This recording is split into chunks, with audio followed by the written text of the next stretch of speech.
coming home. Don't think I'm lazy, don't think I'm strange. I do think I'm really just losing it all. 'Cause I'm going crazy. Yes, I'm going crazy. What's up, everybody, and welcome to the show. Hope you guys enjoyed your week. I'm Ray Ozier, your host. I'm on My FM in the morning, My FM 101.3. I do some band stuff. I do a little show called Distracted Driving with some friends, and we are actually online Sunday, 7 o'clock. That's a fun show to watch. And I'm helping out with my buddy Jay from Rubber Chicken Comics. He's got a show at noon tomorrow, Chicken Chat. What else is coming up? I want to get to our first guest, so I want to get through the good news stuff really quick.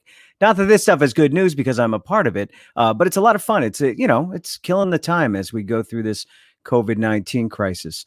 A lot of people using this format now to get out there, and I'm loving it. I'm enjoying it. I really am. I might keep doing this, even when we get back to normal, some kind of normal. All right, real quick, good news. What's coming up? Let's talk about Chalk the Walk. The Milford Cultural Council has asked you guys to chalk up your driveway or your sidewalk and hashtag Chalk the Walk Milford on the pictures that you post on Facebook, Twitter, and Instagram. Let's spread some love. It's going through the weekend. What's the 25th? Monday? So you got till Monday to do this, and it's going to be a beautiful weekend from what I understand. Oh, this was nice. Depot Street Tavern. Love the food over there. Adam and the gang delivered food to the Milford Police Department the other day. Thank you very much, Adam, and the crew down there. Very nice gesture. And check this out. Golden Nozzle Car Wash is giving healthcare workers and first responders free car washes. Now, I don't know how long this lasts, but this was going on today. And if you already have one of those monthly passes, they'll upgrade it for you for free. So head on down to Golden Nozzle Car Wash. I believe they're doing it nationwide, but this one is on Cape Road in Milford. And I asked everybody, every week I ask people online on Facebook, do you have any good news to share? And these are what my friends had to say. This is what my friends had to say. I love these guys. And I'm looking for stuff like this, right? Instead, I get stuff like this. Let me get that off. Rob, the weather is amazing. Well, that's positive and good. Bill, nothing good. Justin, still murder-free. I may have incriminated him in the future by saying that. Christine's hair is growing back. She shaved it to support kids with cancer. That's awesome. Tony, here we go. Tony Soul Project is doing a Facebook live feed Saturday, 3 o'clock from the Triple Spiral Studio in Brookfield. And that's on Facebook. Mike V and Mike G Acoustic Sangria Saturday at 7:30 Facebook Live from the VV and Defunk page. Chip, I don't have gout, even though my lifestyle is literally a blueprint for how to get it. And the lovely Mary agrees. Rachel, I'm 65% done weeding my yard. I would have put that in another order, those words in another order, Rachel, but I'm sure you really mean weeding the yard. And Paul says he's still standing upright. So that's the good news from my Facebook friends. Let's get to our first guest. She's waiting in the queue. Betsey Brewer from Southwick Zoo. I love Southwick Zoo. The family loves Southwick Zoo. Let me share a few photos, some of my favorite photos from family trips to Southwick Zoo. This was a few years back in the deer forest. That was the first time Annie ever encountered a deer. And I was so surprised. My kids were awesome. They, well, I mean, you could see right here, she wasn't enjoying it, but she wasn't running away screaming either. She took the chance. She did it once, and that was enough. She had better luck with Santa. Oh, look at that. Southwick Zoo has the best Santa Claus. They do this winter wonderland in the right around Christmas time, and they have Santa's village. They have his little house, and you go in there and you talk to Santa. But I love that photo there. And the bird sanctuary. I didn't eat the bird. I swear to God, I did not eat that bird. But I was nervous. Like the kids nervous going into the deer forest. I was nervous going into this bird enclosure because they fly all around you. And then they're used to humans, I guess. because they don't think twice. As I'm ducking and weaving, I mean, they're following me and landing right on my shoulder. So that's some time that we spent at Southwick Zoo, and we just have great memories. Let's go to our first guest. It is Betsey Brewer. Hi, Betsey. How are you? I'm great. How are you doing? Oh, I can't. Oh, hey, good. Thank you very much. So we're excited. The zoo is opening on Monday. I can't believe it. We're so excited too. Can't wait. We have a lot of stipulations though. Yeah, let's talk about that a little bit because everything's going to be open. I mean, well, not everything, I should say, but you can go and enjoy the animals. That's the important thing, right? Absolutely. We're fortunate. Absolutely. Before this all happened, we were always like complaining that we need more places for people to go inside because, it rains or it gets really hot out. And now it's kind of like perfect for this situation because everything is outside. Most everything is outside except for our reptile building and the Earth Discovery Center. All of our food concessions are outside. Obviously, the restaurant Galliford's is closed only to takeout. But we're very excited. We have 200 acres of paths for people to roam so we can socially distance. Of course, people have to wear masks. Right. And we have to have ticketed, time-stamped tickets pre-bought online. So, and I just want everybody to know these are the state guidelines. We did not create this.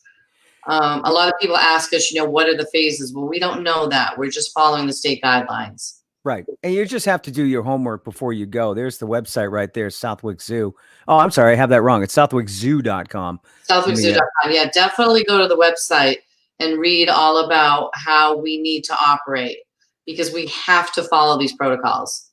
It's so detailed. It really is. I looked at it today and I have no questions. I know I have to buy my tickets online. I know that if I have tickets like passes, I can't use those. I have to use the special phase 1 passes.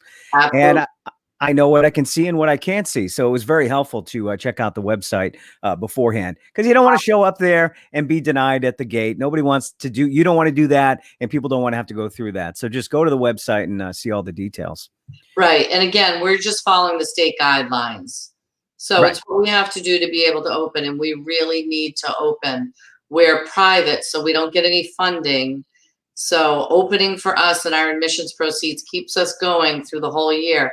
Even though the zoo itself is only open for 6 months, the animals are all here 12 months out of the year. So it's really important for us.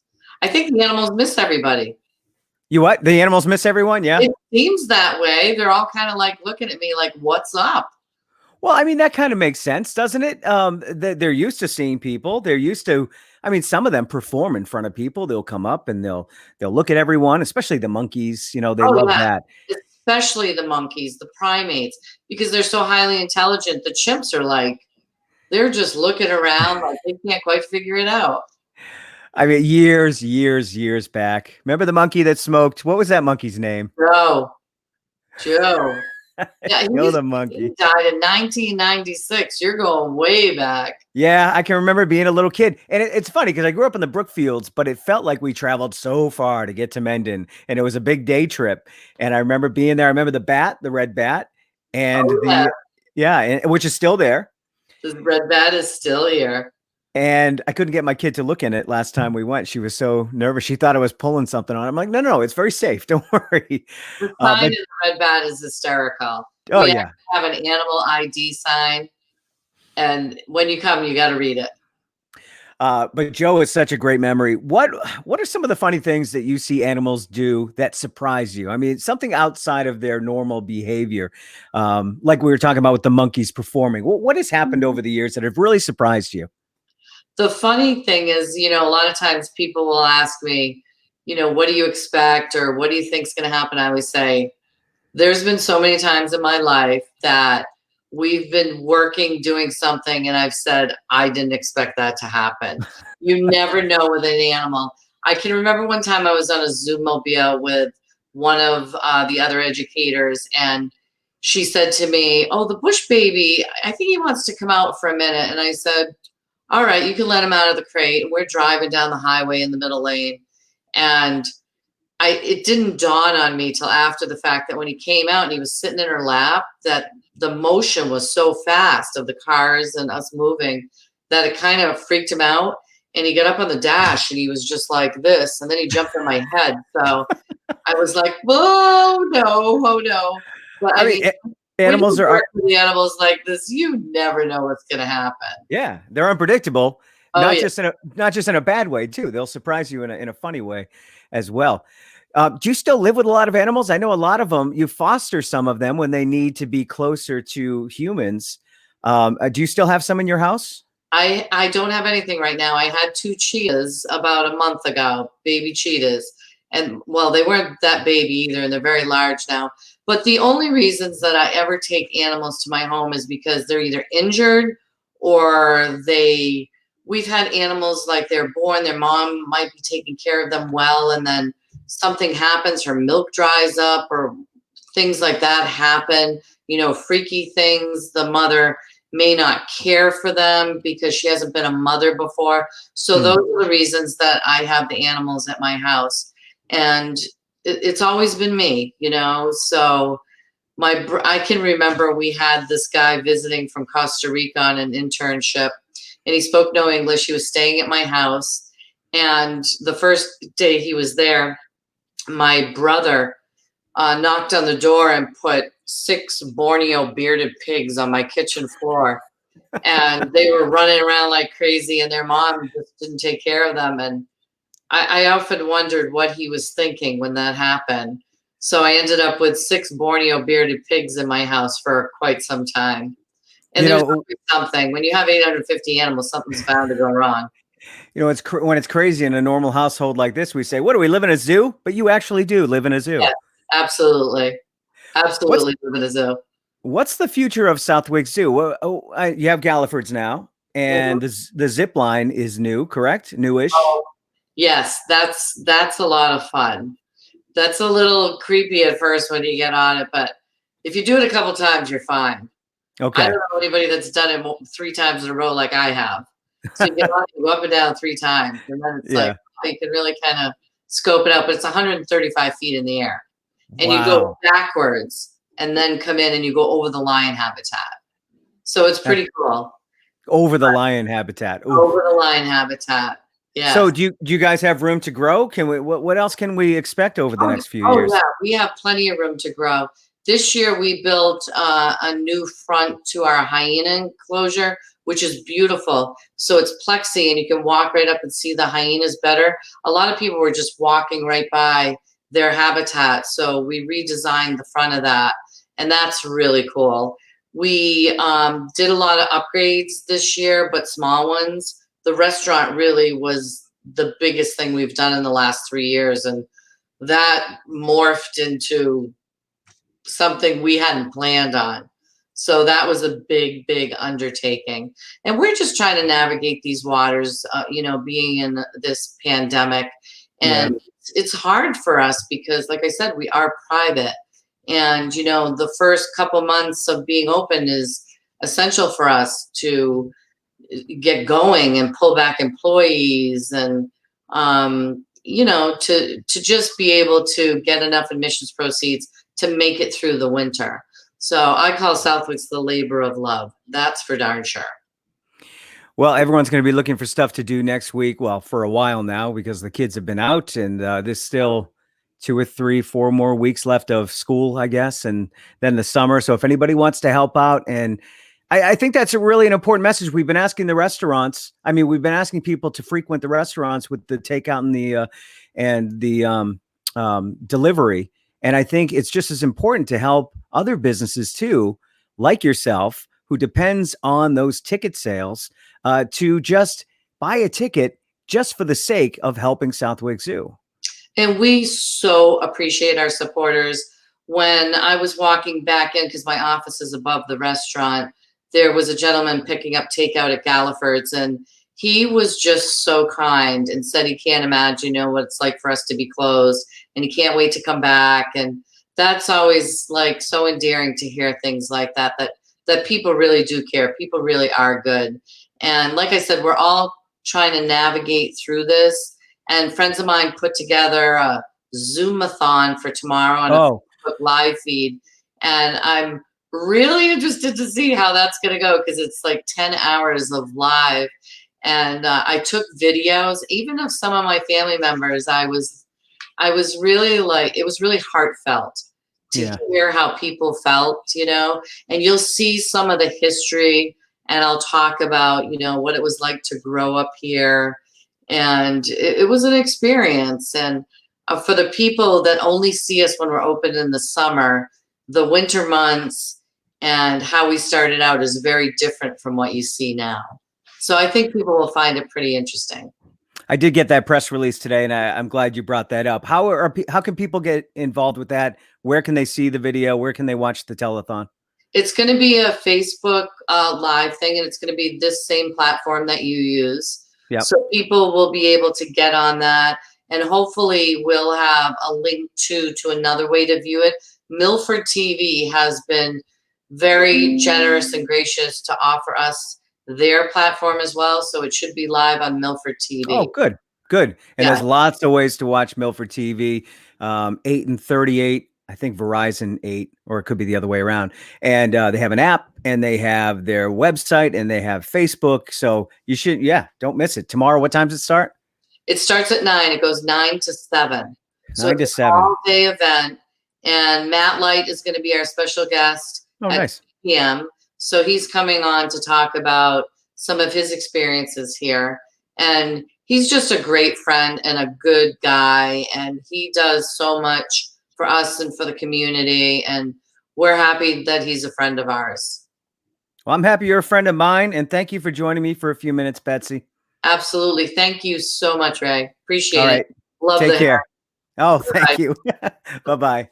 That's Betsey Brewer. Make sure you go to Southwick starting on Monday. $20 a ticket. Bring the family, if not just to support Southwick Zoo, because they do so much for the community. And it's time. It's time to get out there. And they have so many security measures in place, too, as far as keeping you healthy and safe. You know what I forgot to do? This show is all about the happy hour, and I forgot to pour myself a drink. So I'm going to properly start this happy hour here. And this is my first. I've been so nervous about drinking Corona. It's a mindset, and I don't know why, but this is my first Corona, and it's a Premier, which means it only has 2.6 carbs. I put on the COVID-19, as they say, in a bad way. So I got to start watching my intake. All right. I think we're ready to go to our next guest.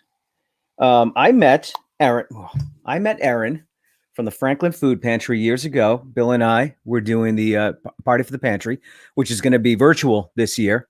I forget the date, July 26th maybe, or 16th. And that goes back maybe, I think this is our 5th year. So she helped us put that together.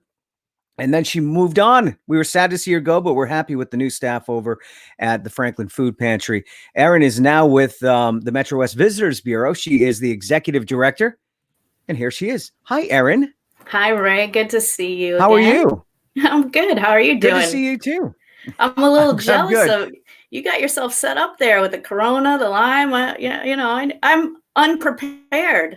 I'm very tropical tonight. I actually have tequila and Corona. And can you just imagine where I want to be right now?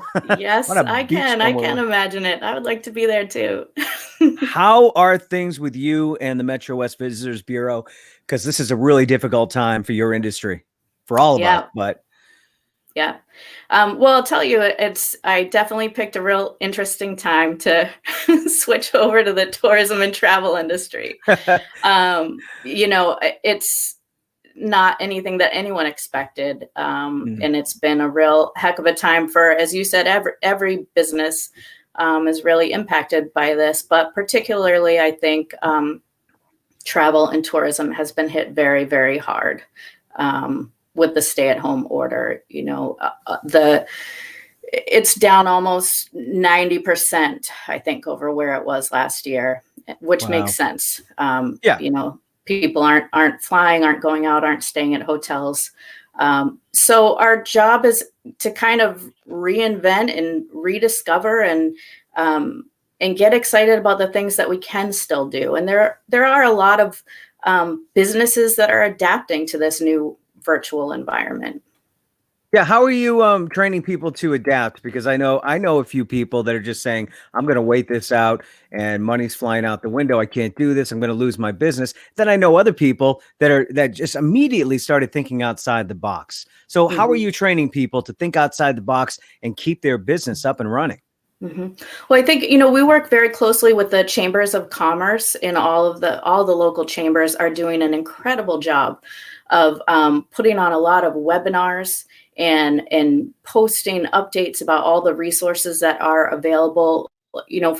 For some people, this type of live interface is very familiar, and they changed over very quickly. For other people, they may not be as internet savvy, and it's trickier. And so there are a lot of webinars now helping people how can you take advantage of this type of environment.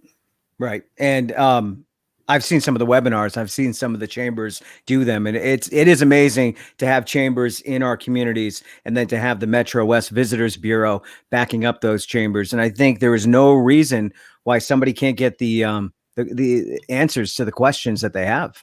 And the cool thing that we've seen too is just a lot more collaboration than maybe would have happened in the past.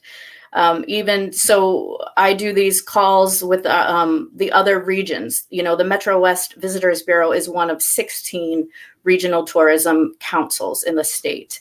And that's been a big theme of our calls, is how can we work together more than we have in the past to really promote travel within Massachusetts? Because what we've seen and what we're projecting in the trends is that this industry is really going to bounce back sort of in concentric circles, right? So the people that we can target and can capture as audiences the soonest are going to be the people that can drive a couple of hours to reach us. Right. And so if we can work with Worcester to say, hey, you know what? MetroWest is a very short drive away, and we can plan a whole day trip for your residents that will feel like they're doing something different that they might not do every day, but is close, it's safe, and very accessible. What have you noticed people doing that might be outside the norm over the last 2.5 months, staying safe, but still entertaining themselves? What has been the big thing to do? I think accessing virtual tours of places. For example, the Russian Museum was doing tours, and that's maybe something that some people would not have ever thought of. I think there's a lot of instructional classes being offered, and I think your fundraiser is a perfect example of that. The Cooking for Kids benefit. Oh yeah, tomorrow. I think that's the kind of thing that that might not go away after all this is said and done, because I think some people are able to reach audiences that they weren't able to reach before. Yeah, I agree with you. I think this format is going to stick around, and I'm excited about that because there's so many new ways to entertain and reach a larger audience now. And I don't know why we didn't think about this before. And I really wish that I put some money down on Zoom before this all happened. Okay, I could have made a lot of money there. MetroFest is coming up soon, and it's going to be a little different this year. What can you tell me about MetroFest? It will be a little different. So MetroFest is the annual event that takes place. I think this is the 7th year that is being held, and typically is a rather large event, drawing thousands of people. It's a food truck festival, music, arts, a great time to bring the community together. And of course, this year, we're not going to be able to all be physically together for that event, but we are still going to hold it on June 13th, which is a Saturday. We're going to do it on an online platform. It's going to be 11 to 1, so a bit of a shorter event. But we're trying, as we speak, right, we're trying to kind of line up the same types of experiences that people would get if they went there live. So we're going to have music performances.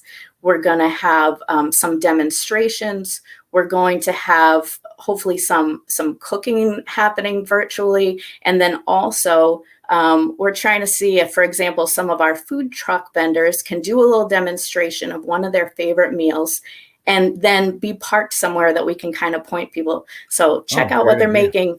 Here's where to go visit them and pick up that food. So I think, it's going to be pretty cool. The platform that we're using is called Hopin.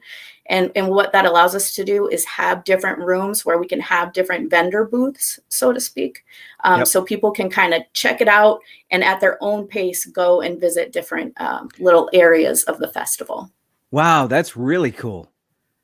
It'll be fun. And it's, it's a learning experience. It's a new thing to try for all of us. But I think it'll be a fun way to kind of get us all in the spirit of MetroFest. Absolutely. So we were talking about the new norm, and hopefully this video, this way of reaching people will stick around. What else do you see being, when they say the new norm, nobody knows what that is going to be, but what do you envision as the executive director of MetroWest Visitors Bureau? You must be looking ahead to the future. What's your projection on 2021 and what we might see? So I think a lot of what we're going to be working with people on is sort of that messaging, because even as the bans lift on travel, right, there's a whole psychological side of it. There's going to be a whole lot of consumers out there that are still wondering if they're comfortable doing some of these things that are now open. And so working to really communicate, some of the studies have shown what people want to know is, how am I going to be safe if I'm participating in this? So, for example, I think it's excellent, some of the things Betsey was talking about. The key is going to be able to be getting that message out to the consumers. Here's exactly what we're doing to make you safe. Please come join in our festivities, and this is what it's going to look like. Because a lot of people can't even imagine, how would I participate in some of the old things that I used to do? Yeah. Absolutely. Well, I'm sure I'll talk to you in the next couple of weeks on my morning radio show to promote MetroFest. But that date, once again, Erin? June 13th. It's going to be 11 a.m. to 1 p.m. And as we are putting together this new format, we're going to be rolling out some of the lineup. And so the best thing to do is like us on Facebook. And then as we continue to update that, you will get all of those posts. I do want to let you know that we are excited that we got the jazz great Norman Brown is going to be doing a performance. So, we're going to have some cool things going on, and we'll keep you updated on Facebook. Awesome. Thank you very much, Erin. Great to see you. Thanks so much for having me, Ray. Take care. All right. Bye-bye. That's Erin Lynch, the executive director of the MetroWest Visitors Bureau. She's wonderful. Let's talk really quick before I go to my next guest. We're taking a trip. Can't wait for this one. And later on, the Magic of Pj Pinsonnault, which I think I got the name wrong. Did I get? I can see him down the queue. Just give me a yes or a no. Pinsonnault, I got it right. All right. PJ is coming up in just a bit. My buddy Justin was complaining that there's no magic. It's the Magic Time happy hour, but there was no magic in the show. So we got PJ on, who's a friend of Justin's. Let's check the the Red Bat. Check some messages here. We're going back to Southwick Zoo here. Jay commenting on the Red Bat at Southwick Zoo, and Karen remembers Joe. He was fun. Mark, what's up, buddy? How you doing? Happy Friday night. Feel free to leave some comments, and we'll get to those a little bit later on. All right, you guys want to take a trip? Look, I got a new opening for this.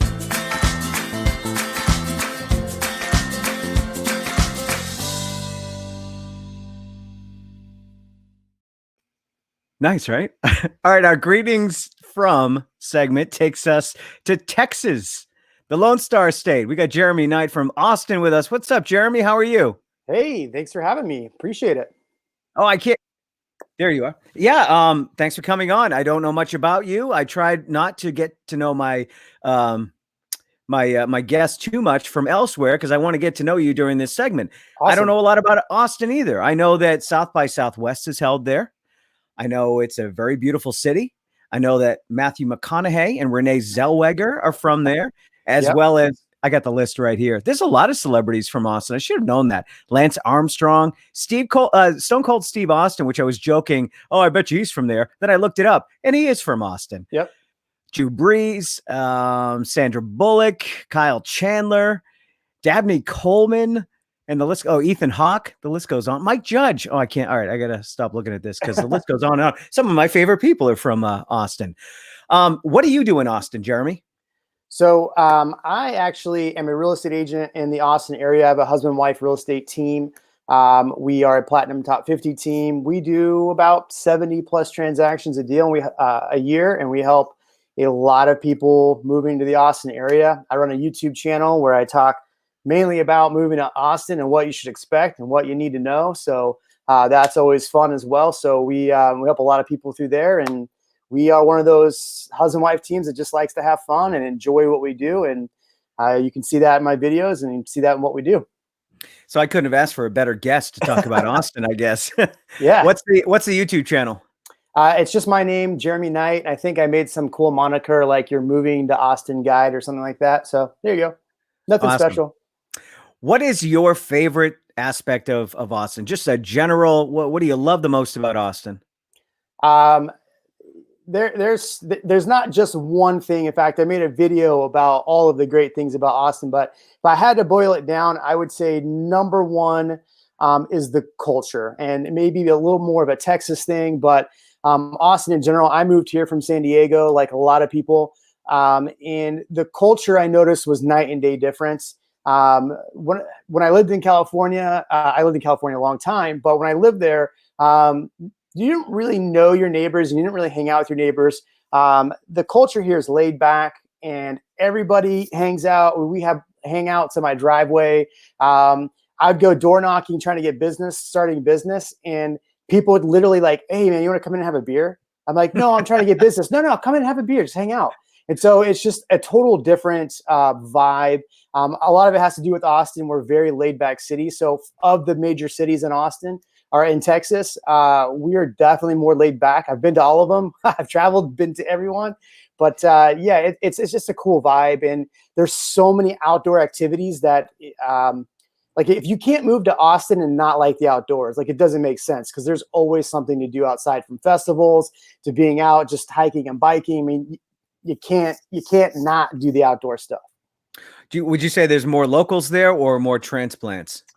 The locals would say there's more transplants. I would say there are quite a few. I mean, there are a lot of like old soul Austin people here. The people have been here for generations, and those people are a little more cranky when it comes to people like me moving here. But overall, I mean, look, they might get cranky, but in 10 minutes they offer me a beer anyway. So there you go. Yeah. What is the isn't there a river walk? Am I right there, or something like that, where it's just a strip of clubs and bars and restaurants? Yeah. So San Antonio has the river walk. We do have Lady Bird Lake, which is amazing. Like some of the best views of downtown.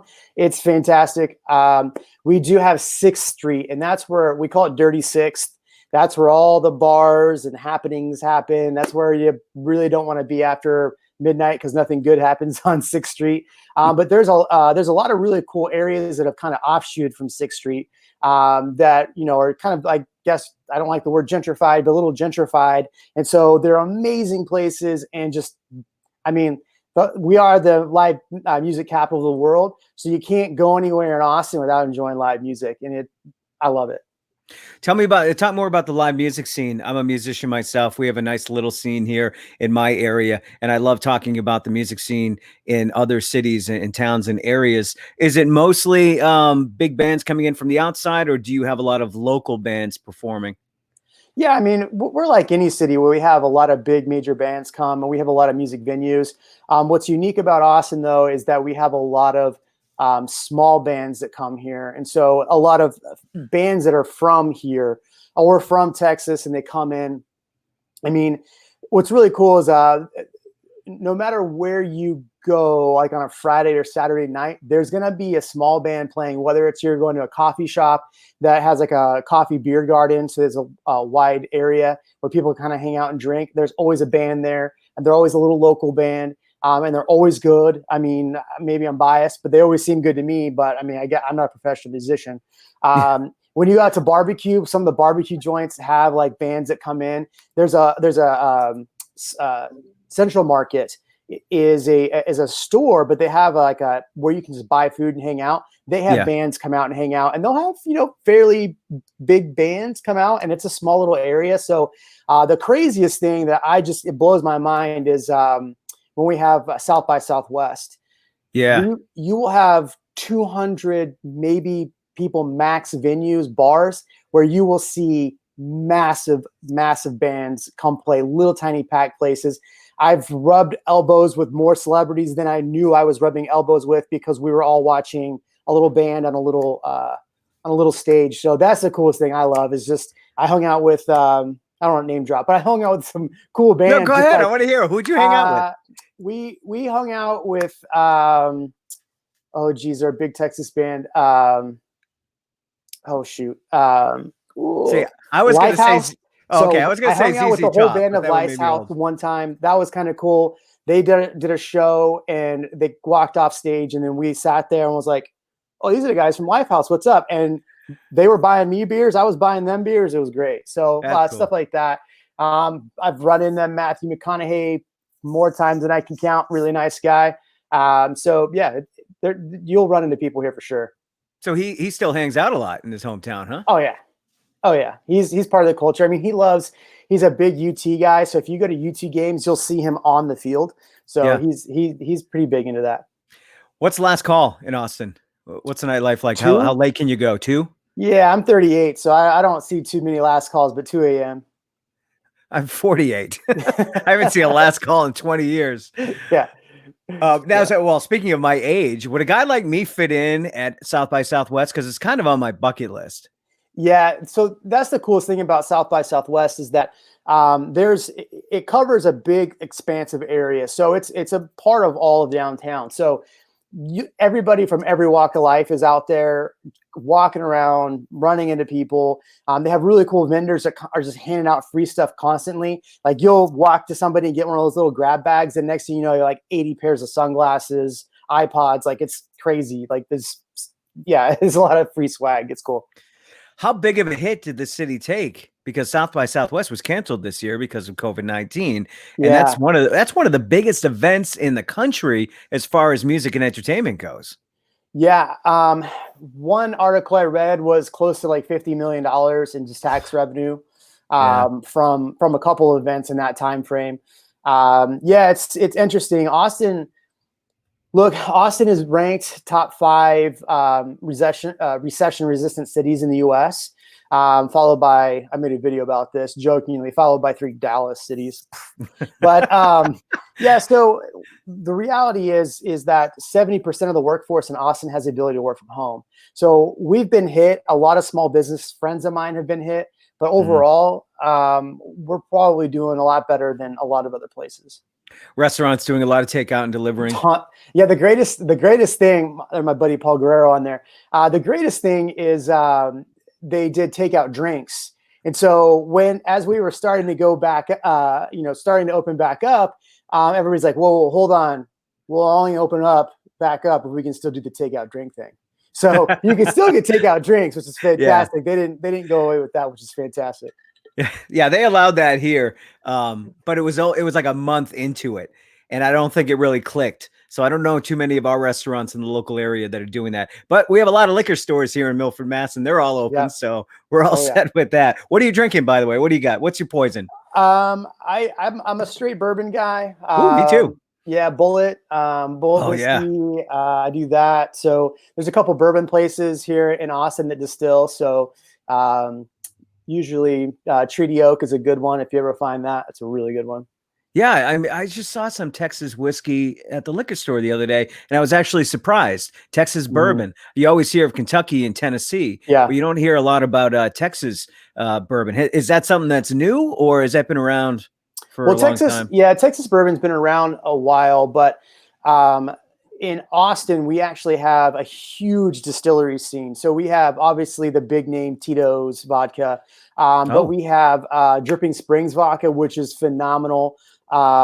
What's that other one that everybody loves? Deep Eddy vodka. We have a ton of breweries out here. So what's really cool about the area I live Southwest. We're next to Dripping Springs, and a lot of those places have gone in there. So it's, you go out, get a little Uber ride out and come back and take a nice nap. Could you could you go out there for 1 or 2 nights? Because we went to Cleveland a couple years ago, fell in love with the city, and we were there for 2 nights, had a great time. We checked out all the hot spots. Is Austin the kind of place where you could just go for a night or two and really get a lot of the city culturally? Oh yeah, absolutely. I mean, downtown, there's so much to do downtown. But on the fringe of downtown, there's even more. I mean, just so many good spots to go. So if you had a good solid list, 2 things are going to happen. You're going to get, if you drink, you'll be pretty intoxicated the whole time. And number 2, you're going to be so incredibly full from barbecue and tacos that you'll thank God to jump on the plane, because the problem is when you move here, you gain like the Austin 20, even though we're a very fit city, because you're like, oh, where's this barbecue been all my life? And yeah, it goes right in this section. That's why I try to shoot from here up in all my videos. Yeah, me too. Look at that. Because I put on the COVID-19 recently. Yeah, me too. It's tough, but yeah, I mean, Texas is known for its barbecue, obviously, and Tex-Mex. So now you have the 2 of those in Austin. A lot of food trucks. Huge food truck scene. I was prepared for the food truck scene when I got here, just like you're prepared for barbecue. But then you try some of the food trucks and you're like, holy moly. I think so. Here's the one thing that I have a gripe with Austin about. I came obviously from California. Okay, whatever. But I went to Arizona State, so people are gonna hate on me for being California. I'm the Sun Devil. Go Devils. Okay. Yeah. But the Mexican food in California is a lot different than the Mexican food here. Obviously, it's Tex-Mex, but legitimately the best tacos come from the taco trucks in Austin. By far. Oh, by far. You can go to a nice standalone place. They'll have good stuff. But I'm telling you, some of the best food comes from the food trucks here. And what is the biggest hidden gem of Austin? Somebody's traveling there. What direction do you point them in for a hidden gem, or maybe a couple? Yeah. So I did a video about this. Really, if I were to come to Austin and I wanted to take in as much as I could, I would hang out in what we call the 78704 Zilker Park area. I did a video about this. There's so many great things you can do all in that area. I will give you the one hidden gem. So everybody talks about barbecue here, right? You hear barbecue, and everybody hears Franklin barbecue. You got to wait 4 hours in line for Franklin barbecue. It's good. Okay. I'm not taking anything away from Franklin, but you want to go to a place where you can wait in line for like 15 minutes and get equivalent is Valentina's Barbecue in South Austin. So it's Valentina's Tex-Mex barbecue. They do tacos, like brisket tacos. If you go in the morning, they do like tacos with like poached eggs and stuff. It is nuts. It's the best barbecue in all of town. And I tell people that, and they'll go to like the touristy spots and have some barbecue, and then they'll go try that place and be like, why didn't I go here first? Valentina's Tex-Mex barbecue. All right. I'm not paid, and I make no money from them. So maybe you'll get a taco though next time you go. Yeah. Sorry, nobody's watching this anyway. Well, your buddy is, so that's good. Yeah. What's up with your buddy? Tell me about your buddy. He's actually Paul. He's a good guy. He's actually we do a lot of business together professionally. He's Paul with Allstate. I call him Paul State. Okay. All right. So he's in the insurance world here in Austin. Obviously, I work real estate, so we work hand in hand. But we're really good friends. We do a lot of fun stuff. We go hunting. We do all that good stuff. So nice. Good guy. Really good. My buddy Jim's watching. He said he went back to he went to Austin in 2014 for his first iHeartRadio Country Music Festival. Fun city. Nice. It's a great city. Yeah. Well, what's your YouTube page? Can we just simply look for Justin Knight, Austin? Yeah, so it's just my name, Jeremy Knight. I think the moniker I have on there is Jeremy Knight, You're Moving to Austin Guide or something like that. Yeah, I'm the only Jeremy Knight on YouTube. There are 2 Jeremy Knights in Austin that sell real estate. I'm the one that does a little more business, but that's fine. Hey, Jeremy, thanks for your time, Appreciate buddy. it. Good to meet you, and I can't wait to visit sometime. Awesome. Hey, hit me up and we'll get some barbecue. Awesome. Thanks, Jeremy. Take care. Thanks. Bye. Jeremy Knight, what a great guy. Let's move on. Before we get to our next guest, I do want to talk about, because I keep forgetting, it is scrolling at the bottom, but Cooking for Kids is happening on Sunday, 1:00. I can't wait for this. I just put the lineup out, so it's on Facebook right now. You can go to the event page to see the lineup, but we've got local chefs, we've got kitchen warriors, and they're all going to be preparing dishes for us, like 10, 15-minute demonstrations. And we're raising money for the Milford Summer Meals Program. We'll have a PayPal and a Venmo ready to go, and you guys just make your donation. You know, those guys started early this year because of COVID-19. They started feeding the town, and they've been doing it at Memorial School, handing out meals. But that they were using a lot of their budget. They got donations, but they were using a lot of their budget. So it needs to be replenished so that they can get through the summer and help out the kids in need. So tune in. It's going to be right here on my page, Ray Osier 64, and I'm also going to be streaming it on the MyFM 1013 page. And if you guys can just go find that video on my page or the station page, share it, because wherever it pops up, it's going to go live right there. You don't have to click anything. If you share it on your page, boom, it goes live and you get a little reminder. So we're going to have a lot of fun on Sunday. And then don't forget, tomorrow is Chicken Chat. I'm a part of that. Rubber Chicken Comics, my buddy Jay, who's going to be on. We're going to have a nightcap with Jay in just a little while. We'll talk more about that then. And then Distracted Driving Sunday night at 7 o'clock. I got a busy weekend.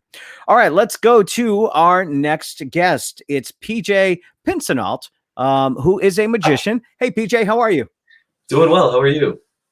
Good. Thanks for joining me for a little while. Where are you out of? Belchertown, Mass, which is just outside of Springfield, Mass. Yeah, so you're in Western Mass, which is like where you people call like Northern Connecticut or Southern Vermont. I don't know what goes on out west. I know you're near a casino now. That's good. Yeah. Is that the casino you play at or you perform at? They haven't had me yet. I performed at Mohegan Sun like 4 times, and I am still waiting for a call from MGM. But how did you get into magic? I've been into it since I was a kid. I had an uncle that did magic, which when I tell people that, most people think, oh, he's so lucky somebody taught him magic. My uncle had no patience for me, but he showed me a lot of magic. And so seeing it a lot got me interested in it. And I just kind of kept with it. I've been doing it, for fun my whole life. But then in college, somebody offered me like $20 to come do a dorm party, and I haven't looked back. How nervous were you that first time? Terrified. But wait a minute, you were at a dorm party. Yeah. So chances are everyone was drinking. That helps. Chances are, yeah.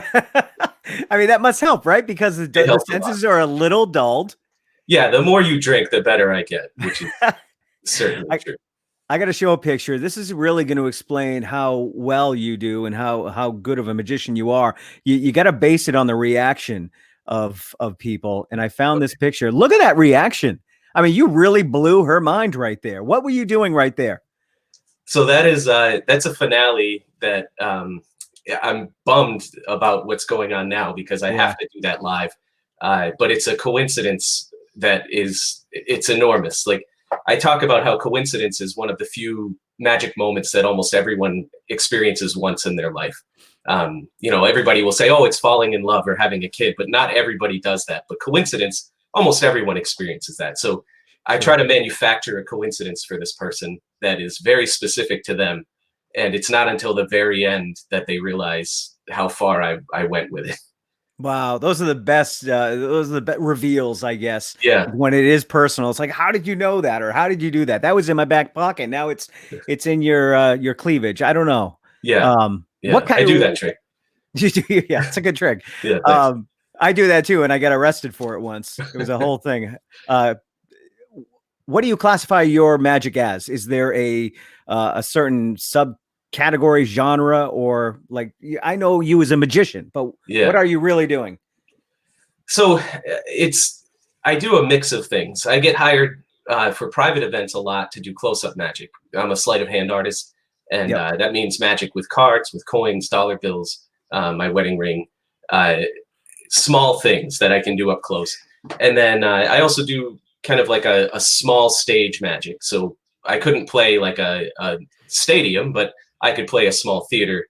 And that is more of like a mixture of, I'm still a magician, but I mix some stand-up comedy with my magic. And then a lot of stories about my life and my kids and being married, and just try to make what I'm doing very unique to me. You talk about playing on a smaller stage. It probably plays better on a small stage. Even like the Amazing Jonathan at his height, you still saw him in smaller theaters, not auditoriums, because a lot of what he did was sleight of hand as well and very quick comedy. You need that audience close to you. So I would think that you're in the sweet spot right now. You don't want to be playing the stadiums. No, I very much feed off of the audience, and the further out an audience is for me, the less I feel that connection. So then I end up having to play more to the first 2 or 3 rows. And for me as a performer, it's not as energizing. Right now is a perfect example. So if I were to do a Zoom show, everyone has to be silenced, otherwise no one will hear me. So I am playing to just dead air, and it's very hard for me to keep my energy up. Yeah, well, as a local musician, I'm used to it, because when we do play out, there's maybe 5, 6 people there anyway. So I am used to the no audience reaction. But it is tough doing. A lot of my local musician friends are doing these Zoom things, and it is weird not to get that interaction with the crowd. Yeah. It's hard. Go ahead. No, you finish. I was just going to say, it's magic. Most magicians have to practice on their own, but they have to perform in public, ideally for people that don't know who they are. Otherwise, it's hard to know if you're any good or not. Right. Musicians probably the same way. I mean, if you were to only play for family and friends, you wouldn't have a real sense of if you progress to the point of being appreciated by the public, right? Unfortunately, a lot of magicians, we don't do that. I mean, magic as a hobby, because when you practice, you get to do it on your own. It attracts a lot of socially awkward people. I was one, so I'm speaking from experience. Yeah. And you can use it to teach yourself a lot of social skills if you perform. But right now, I mean, I can't imagine what like a 13-year-old kid who knows 50,000 card tricks is doing, because he has no one to show them to. And he's probably going to miss in a year. He'll be out of it because he didn't get that interaction where he got better. Yeah. So what are you doing to pass the time? Well, basically, since this started, I feel like I opened a movie theater / concession stand for my kids. So what I'm doing a lot of is putting things on the TV, changing what's on the TV, getting snacks. Getting different snacks. I have 2 kids, and neither of them, if they ask for a snack, it can't be that they both want pretzel sticks. Like one wants pretzel sticks and one wants like sliced cheese. So it's a lot of running around. I also work for the Lego Group. Oh, that's right. My day job. Wait, so you're a magician and you get to work at Lego. Yeah. 100% of my income comes from things I did when I was 8. You were living everybody's dream, every man's dream, I should say. That's amazing. What do you do at Lego? So I'm in the sales department. So I'm like a sales support person. So it's a lot of being wowed by the products that we have, and trying to force myself not to buy everything that comes out. So you must get a discount, right? Sometimes, yeah. Okay. Well, those guys are stingy over there. I think you'd be coming home with boxes and boxes. No, I had to stop myself. I'm married. My wife's not the Lego fan that I am. So for my marriage's sake, I have limited how much I come home with. Do you still impress the family with your magic? Are the kids impressed now? Or because my kids aren't impressed with me at all? No, not at all. My daughters can't even sit through like the quickest thing. Like I can't like just go, hey, a coin disappeared. Like they're already gone by the time I do that. Like they couldn't care less. It's a different audience. The kids don't have that attention span. They can't sit there, watch the setup, and then appreciate the payoff anymore. No. And I've never been a good kids performer. That's one of the hard things about telling people that you're a magician is they immediately assume that you must do their kids' birthday parties. It's an art. I have so much respect for magicians that focus on kid stuff because it is hard. And I was so bad at it that I decided to stick with what I was good at, which was performing for drunk people. Same here as a musician. Yeah. The only trick I do that wows my kids is that one, but that's a ripoff of the Steve Martin and Parenthood. Yeah. And then I do this illusion now. Have you ever seen that illusion? Did that work? I can't. Yeah, that was wild. Yeah, right. I just learned that too, and it still wows them. So I have a little bit of street cred when it comes to my kids. But look at you. That's great. It's wearing thin. All right, you're going to perform for us, right? Sure. All right. Is this going to be difficult, or I mean? No, I don't think so. I actually put this up on a box so you could see the bag. Okay. So this is going to be tough because I just told you that I work for Lego, and now I'm going to pull out a different toy. But I have actually the most frustrating toy ever made in here. Okay. I'll just use you since you're the only person I can see in here. Do you have any guesses as to what this might be? You said you work with Lego, but it's not Lego. But it's not a Lego. The most frustrating toy ever made. Oh, the most frustrating toy. I would say Slinky. I'm going to say a Slinky. No, it's a Rubik's Cube. Oh, yeah. And this is how I open my shows. It took me 6 months to learn how to solve one of these, and I haven't learned how to solve one. And because of that, I now know why people hate magic. So you can see it is mixed up. I mean, I'll mix it up some more, but people tell me all the time, oh, I hate magic, or I hate magicians. And I used to not understand that. Why? Like, I loved it so much. Why wouldn't everybody love it? And then I tried to solve one of these, and now I know why. And it's because this is a perfect metaphor for magic. It is simple. It's should be easy. Everyone can see that it should have a solution, and yet it's almost impossible to figure out. And that is exactly why most people who say they hate magic. So if you're that person and you're watching right now, I get your pain, and I'm sorry for what I'm about to do.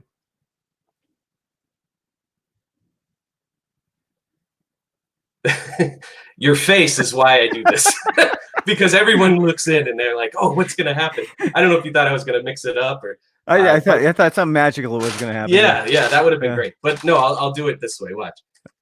It'll go down inside the bag. A little wave of my hand. I should move my whole hand in so you can see it. And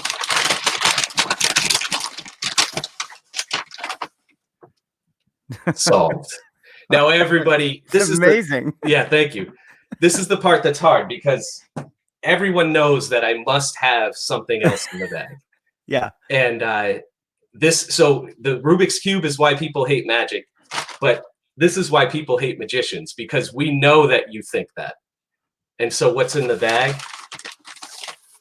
is also solved. Okay. Wow. That's amazing. Okay. Oh, thanks, and you man. just crumpled up the bag. So two Rubik's Cubes, you solved them both. Wow. Yeah. 6 months of my life. So now everything's running through my mind the last minute. Now you had the bag. I know you moved it. I know it was down, but I know you weren't doing anything under it. You moved it up.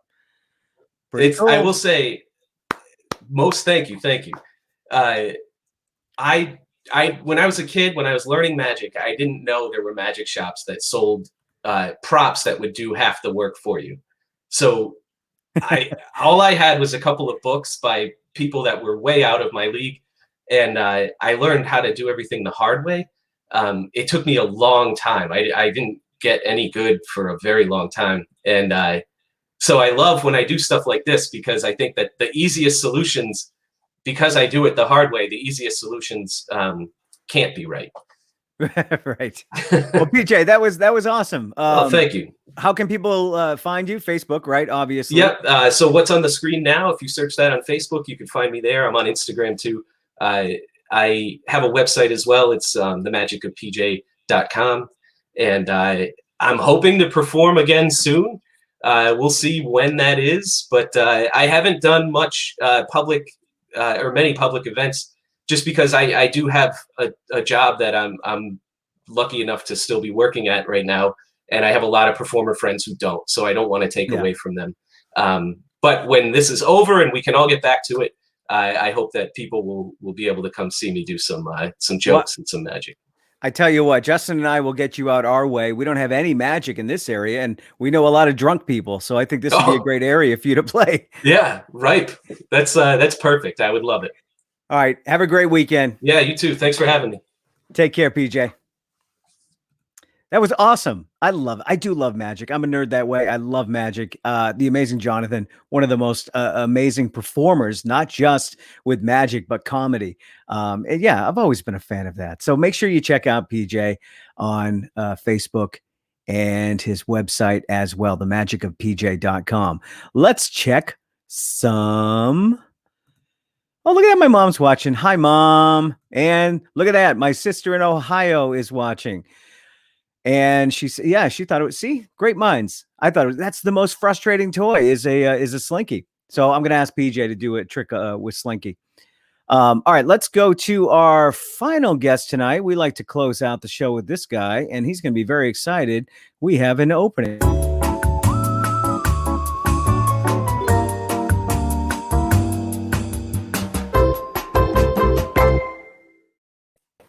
What's up, Jay?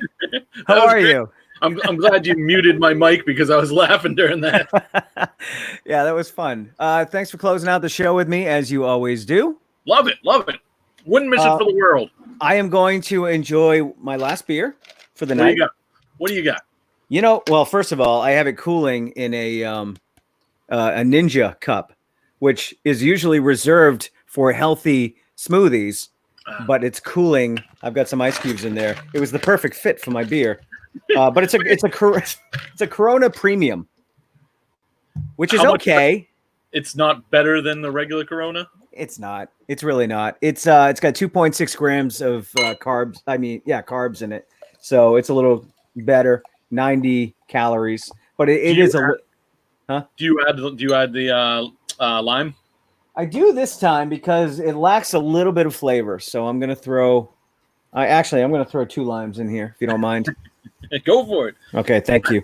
I think limes are always fantastic for basically any drink, except for beer. I don't normally put them in a high octane regular Corona, but I do on for this because it's a little weak. But we're all trying to get healthy, and I really do miss my beer. I do, and I've been drinking the craft stuff, and that stuff is so heavy and so delicious that it does pack on the weight.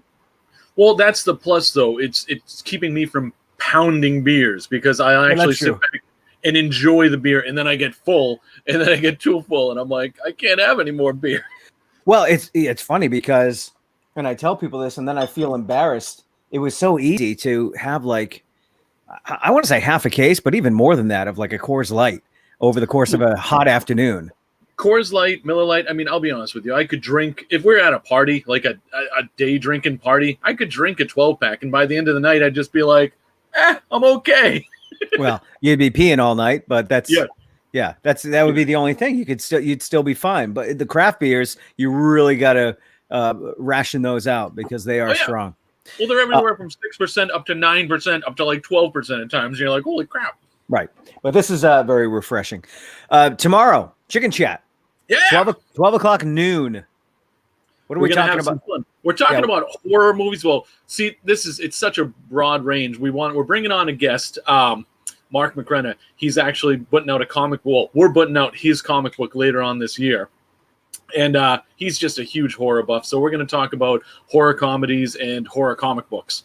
Try and stick with those things, and we'll get some good info out of him on what his favorites are and what our favorites are. And I hope you join in with that one as well. Yeah, that was a fun category for me. I can do the pop culture stuff, and I know of comic books, but I'm just not skilled enough to keep up with you guys. But that's what's cool. You find out so many different things when you just kind of sit in with the show. I hope at the end of this that there's at least a couple of things that you're like, email me and be like, Jake, can I get that comic? Because it sounds really cool. Well, I mean, I know The Walking Dead. That's a big one. That's surely going to be on somebody's list tomorrow. Definitely. And there was some other ones that I wasn't too familiar with. I did have the Crow series. I liked that, but I couldn't chime in and just say The Crow. Oh, and maybe Walking Dead. Maybe but that's no problem. Maybe I will. And just FYI, Justin is waiting for Michael Myers to creep up behind you. Do the thing. Can you do the thing that you did on the Zoom chat where you kind of came in? The only reason why I can't is because it's not dark enough because you can see the wall right there. Gotcha. So yeah. But that one night it worked out perfectly. Yes, it's like the perfect storm. It's going to be like another half an hour when the sun's all the way down. Because that's a funny thing. I'm just in the room with no lights on. It's still, you can see in here, but it's just, it's twilight. Woo! Well, you need better lighting, you dink. Yeah, but I like it like this. I've tried to keep this show clean for the last hour, and then she comes in with the dink. It's like the guys from Spaceball. Dink, dink, dink, dink. All right, so horror comedy. Yeah. It's a very broad subject. Oh yeah, because there is a lot of comedy in horror. Of course. So how do you justify the horror comedy 50-50 split? It's all subjective. So honestly, anything you say tomorrow is going to work because almost every so many horror movies have some comedy in it. And if it's got any comedy whatsoever, I consider that a horror comedy. If there was a joke being told or a running gag or something like that, it's a horror comedy. I'm not going to slap your wrist if you say something wrong. Oh, well, that's good. But these are things I think about, especially with movies. I get very technical with the movie stuff. And I was looking at, I searched horror comedy just to get some inspiration and ideas. I had my favorites, but I did see a lot. And then I saw something that was like, that's not a horror comedy. That's a straight up horror. So I went down the rabbit hole for a while this afternoon. And I get you, and I totally agree with you. But then I just started thinking, I don't want to limit it. I just want people to have fun with it. So, like, if you pick something that technically isn't a horror comedy, who cares? Okay, so this is supposed to be fun tomorrow. That's all I want is fun. Good. All right. Good. You know what's funny? I wrote a list of stuff that me and Don have watched this week. Just good. I was just about to ask you what you're watching. We watched a ton this week. It was ridiculous. We binged Upload. Loved it, right? Did you like it? Yeah, I liked it, but it was too much of a romantic comedy and not enough of the murder mystery that I wanted. It was still good, and I'm looking forward to the second season. But I was like, as we got to the last episode, I'm like, wait a minute, there's a million questions I need answered, and we barely got any. And the cliffhanger was like, it was a ridiculous cliffhanger. Let's put it that way. I think they were trying to make it two different things, and it really leaned heavy on the romantic comedy. But it had more comedy in it than I thought it would. It was very funny at the same time. It has a lot of heart. I love the characters. That's why it kept me entertained, and I really had no problem watching it. But I really like the murder mystery aspect of it, so that's why I wanted more of it. So we binged that in I think like 2 days. That was really enjoyable. 10 episodes or so, yeah. Yeah, I mean you can get through those, no problem. I think it was it last night or the night before we watched The Wrong Missy. Oh yeah, what did you think? Hilarious. Yeah, I mean, great. stupid, but hilarious. A good heartfelt comedy. It was like a rude comedy, but it had heart in it as well. There's a lot of heart going on. I think it's the ultimate COVID-19 movie to watch when your mind is numb and there's nothing else to do and you've seen everything. Take a break with The Wrong Missy on Netflix with David Spade. It's really good. I don't know that. I know the lead actress. I've seen her in a ton of things. I can't remember her name, but she's really funny. She's extremely funny, and we said the same thing. We're like, who the hell is that? We know her. I don't know. She pops up on TV all the time, and she's in one of those circles of actors that you see in all the movies. All of them. We watched Anna and the Apocalypse, which was a zombie musical. Yeah, I didn't see that. Was that any good?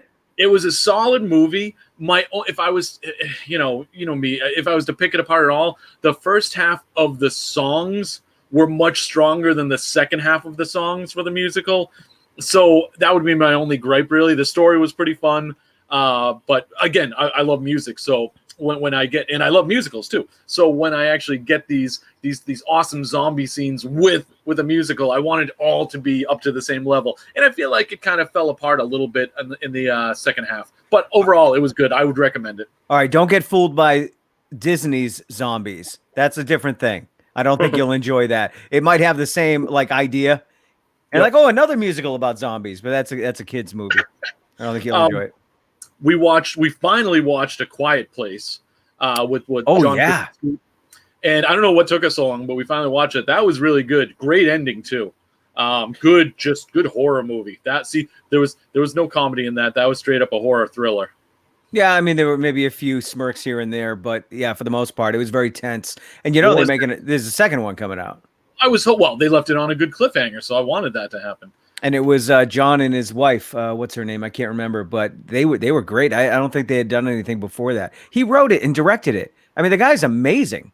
Yeah, and it was just if that was his first outing to direct as well. I don't want to say yes, but I think it was. Probably was, but if so, man, he did a bang up job. That was awesome. Yep. We watched the remake of Footloose. Oh, I've been passing that over. I don't want to touch that. It was one of those. It was like 7:00 at night. We had just finished eating, and Don just put it on, and it was just like, oh, it's in the background. Then we both sat down, and we watched it. If there was no reason to make this, they basically did a scene for scene shot of the original movie with just with updates. Well, that all country music too. Yeah, so the soundtrack was horrible, and that was the thing though. But they did every single scene down to the goofy thing where the cop has his license and like flips his chin, like don't get wise with me, son. It was too spot on. That was the problem. If you're gonna do a remake, change it. Did he go out in the woods and dance angrily? Yes. Well, in a warehouse where yeah. Yes. He did it was almost exactly the same, but he didn't live up to Kevin Bacon standards. I'll definitely say that much. And there's a lot of great country artists that performed on that soundtrack, but it just fell short. Like Footloose, how do you remake the song, let alone the movie? It was silly. So I would definitely give that thumbs down. But when it comes to us, though, we sat through the whole thing, so at least that's something. We didn't turn it off halfway through. But of course, we were full. We were full from dinner, so that might have been why we were just like. I've been doing that a lot. I've been watching 10 or 15 minutes and then realizing, what the hell am I doing? Why am I watching this movie? And then stop it. It's good if you can do that, but sometimes you're just like, I don't want to invest in more time finding something else. Right. Because the later it gets, you're like, because I'm going to be going to bed in a few hours. Well, not you. You're up till what, like 3 or 4 in the morning watching the shows and stuff. I'm getting up at 3 or 4 in the morning, but I do. Oh, yeah. I end my night in bed watching stuff, but I can usually only handle the sitcoms. So I'll watch like a. You don't have Apple TV, do you? Not Apple TV. No, it is Apple TV. There's a show called Mystic Quest, and it's one of the guys from Sunny in Philadelphia, and it's really good. It's really good. Cool. It's about a video game company, but you don't have it, so let's not talk about it. I want to say hi to Janelle. Janelle's watching from Ohio. Hi, Janelle. Woo! And so is Dawn Bailey. Oh, she's watching. Hey. She's and you see her in a lot of sitcoms, maybe not sitcoms, but she's in like I think she's one of those improv Second City type actors that just gets tons of work. She's very funny. Now I remember her from Jurassic World. So that actually now I have something to go to remember. The last thing that we remember that we watched. You watched a lot of stuff. I know. Code 8 last night we watched with the Amell brothers again. So Robbie and Steve Amell were in this one, and it's about people in a world where so many people have superpowers, but it's like you either have electric superpowers, strength superpowers, fire superpowers. Oh, I heard of that. Yeah. Yeah, it was basically like an adult version of Incredibles, where everyone, it's like no one wants to work with supers anymore, and a lot of them turn to a life of crime or whatever. It was actually pretty good. I enjoyed it a lot. I love the Amell brothers, so that was cool to see them actually in the same same movie together. I know you like Steve Amell, and Robbie Amell was great. I'm looking up Rob right now. I want to see what he was in. I recognize him. Well, he's in Upload. That's him, right? Yeah. Because when Upload came out, I'm like, I know that guy, and I looked him up. The same thing. But I don't think his IMDb said anything about his brother being the other Amell. Yeah, because he started off on The Flash, and that was the joke. It was like he's on The Flash as Firestorm, whereas his brother was Green Arrow on Green Arrow. It only talks about his sister. Along with his sister, Robert Patrick Amell started acting when he was just 6 years old. I guess he doesn't like his brother. Well, they act a lot together for that to actually happen. Weird. All right, what are you watching? What's coming up? Like, what do you have in the queue? I don't know. What were we going for tonight, Don? Anything? Holy shit, I don't know. Well, we got to go to. So what we've been doing also is we'll do the roulette on hopefully getting a good movie, but we always end the night with just tossing on Community because you recommended that, so we keep watching all the episodes of Community, and it's hooked us totally. Abbott is just he's awesome, but he's just hilarious. He's the heart and soul of this entire group. They just did, look it up on YouTube. They just did a table reading via Zoom. Yep. And everybody was there, and they just read one of the scripts.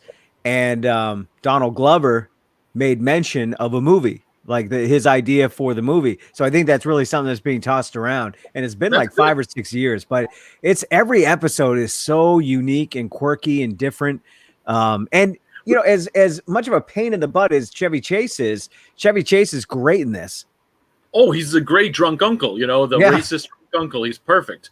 And it's funny though, because we're still just on season 1 because there's so many episodes in every season. So it's like we get like 2 or 3 episodes late night. And the last one we just watched was the one where they run the chicken in the cafeteria where everyone wants chicken fingers, and now they run the chicken in the cafeteria. It was hilarious though. They did the whole mobster angle of it. It was great. Abbott, he's what makes that show. He's what keeps that show going, in my opinion. He's in that Mystic Quest movie, TV show as well. Oh, cool. It's weird not seeing him as Abed. When he's just straight up acting, it's just weird because he is Abed. Well, it was just like, what's his name? Pearson from Big Bang Theory. When you see Sheldon, when you see Sheldon not playing Sheldon, you're like, what the hell's going on? That's not my Sheldon. All right, so we also have, after my cooking for kids thing on Sunday, we've got Distracted Driving at 7:00. Yeah. And we're going to be talking about that kind of stuff. Matchbox. No, our favorite TV and movie cars. So I just gave you a little sneak peek of one of my favorites. So hard to pick these two. They always are, but at least on our show, we have our top 5, whereas on the chicken show, I do top 3, which makes it even tougher. Well, I came down to my Mantown, and I was looking for pictures, and then I thought, you know what? I know I have some Matchbox cars and if I have them, they must be my favorite. So I came down, and I have like 7 or 8 of them. So I was able to find my top 5 just from Mantown here. So that'll be a lot of fun. I just racked my brain, and I was surprised how many I thought of off the top of my head. I'm like, those must be my favorite because those were the ones without even searching, famous vehicles and movie and television. Those are the ones that came to mind. So I'm very happy with my picks. I mean, right off the gate, you think of General Lee, you think of Starsky and Hutch, you think of the A-Team van. So you can rattle off a ton. Knight Rider, of course. Yeah. Although I don't know. Here we go. Here's Josh is going to chime in. That's a great. That's 4, right? Yeah, that's 4. Yeah. Great. Monkey's Mobile is awesome. I bought the little. It looks like a little plushy Matchbox from your store. It's plastic. It's not plastic. It's like rubber. It's a weird material. I love that. It's almost like a baby toy. At the last one of the last Northeast Comic Cons we did, when Mickey Dolenz was there, they actually had the Monkey Mobile, a facsimile Monkey Mobile, and it was awesome. So cool to actually see it in person. All right, buddy. Well, good to see you. Hi, Don. Good night, Don. Good to see you, Don. Woo! Even though I didn't see you, I would like to end this broadcast with a drink. Let me pour my drink. What do you got there? What are you drinking? I didn't even ask you. Jack and Diet with a lime. With a lime? Does it have to be a lime? It's with a lime. Yes, and it has to be because I don't like it without the lime. All right, let's watch this one more time before we go.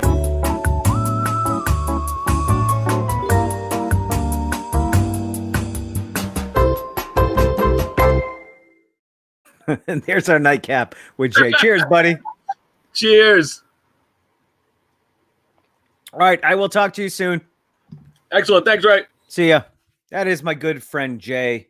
A nightcap with Jay. Hey, thanks for watching, everybody. I have 9 people watching. I'm afraid to leave you. I've never had 9 people. I've never had 9 people watching me do anything. And there's I love you too, Don. And yes, tomorrow Chicken Chat noon on the Rubber Chicken Comic Facebook page. It's also on Amped Up Promotions. I got to get out of here and do something. I've been ignoring my family all night talking to you guys.